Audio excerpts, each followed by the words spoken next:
Assalamualaikum warahmatullahi wabarakatuh. Hello everyone, we are from Group 2 and today we would like to talk about human aspect in human-computer interaction. So before we start, let me introduce our group member. My name is Gilang Febrian and then, My name is Raden Rehandwi Firgan Wijaya. And my name is Salman Al Farisi. okay, so this is our table of content for today. There are introduction, the main human aspect, accessible versus non-accessible, case study and conclusion and key takeaway. Okay, the first one is introduction. Why human matter? HCI or human computer interaction is not just about the computer itself. It's about the bridge between system and user. So if we don't understand the human side, we will create systems that are frustrating and inefficient to use, inaccessible to many people, and then rejected by the intended user. Therefore, the goal of HEI is to create systems that are usable, useful, and desirable. That meaning they should be easy to use, helpful for the user tasks, and also pleasant or satisfying to interact with. Okay, next. First aspect is human information processing, the mind.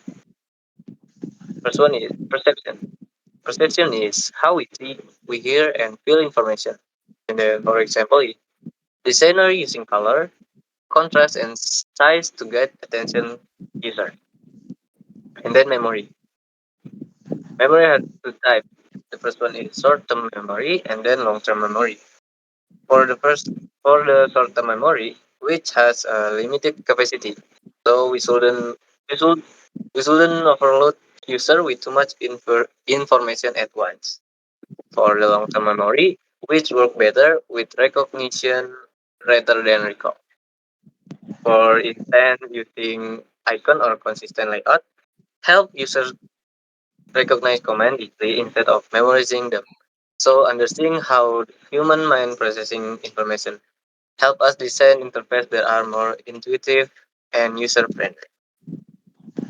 Okay, next, Raden Rehan. The next is aspect 2, ergonomic and human factor, or the body. So concerned with the physical characteristic of the interaction, the key consideration is physical layout, size of button, spacing on a touchscreen, comfort of a mouse. And 2, repetitive strain injury or RSI, designing to prevent physical stress. And 3, adaptation for different environments, designing for use in a bumpy bus ride versus in a quiet office. The four is accessibility, ensuring people with different physical ability can use the system. For example, screen records for the visual impaired. Next. So the next is aspect 3, the psychology of interaction. First, cognitive ease. The brain, the brain prefers for simple, clear information over complex and ambiguous data. For example, a clean, uncluttered interface feels instantly more approachable. And next, sense of control and predictability. User need to feel in command, unpredictable system behavior, cause frustration and distrust. For example, a reliable undo function is a powerful trust building tool. Next. So this is accessibility versus non-accessible navigation design. And first is accessible. Mind. Force-based, step-by-step guidance is low cognitive load. And body, simple gesture plus haptic feedback. And three, inner state for safety, confidence, and independence. And two is non-accessible. For the mind, visual-only maps is high cognitive load for blind users. And body, small touch target, precise gesture required. And last, inner state, uncertainty, anxiety, and dependence on others. And the next presentation will be Salman. Okay, thank you, Brother Renaihan.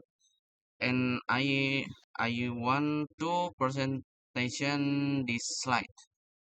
The case study evaluate design for human for the mind cognition, cognitive load, navigation, interaction, orderly for step by step, avoiding information overload, audio-based recognition, usually on voice interaction rather than memorizing routes on visual maps, consistent voice feedback. Standardized audio cues ensure clarity and reduce confusion during navigation. Clear action in confirmation. Every user action is confirmed through a voice or haptic feedback. Next.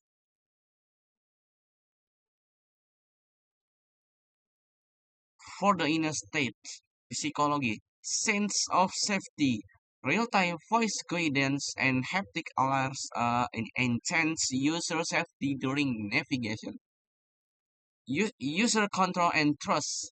User maintain full control, including emergency interaction features, independence and confidence. Evaluate supports independent mobility without relying on external assistance. Reduce anxiety. Clear and timely instructions help user feel calm in unfamiliar environments. Next, key takeaways.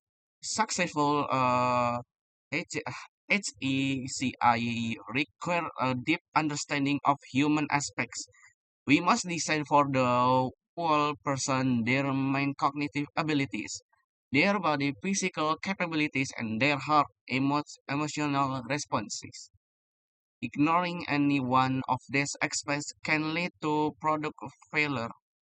By putting the human at the center of the design process, we create technology that is truly useful, usable, and delightful. Next.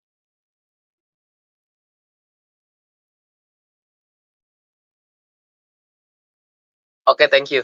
That's all from our group. Thank you for your attention and goodbye. Assalamualaikum warahmatullahi wabarakatuh. Waalaikumsalam.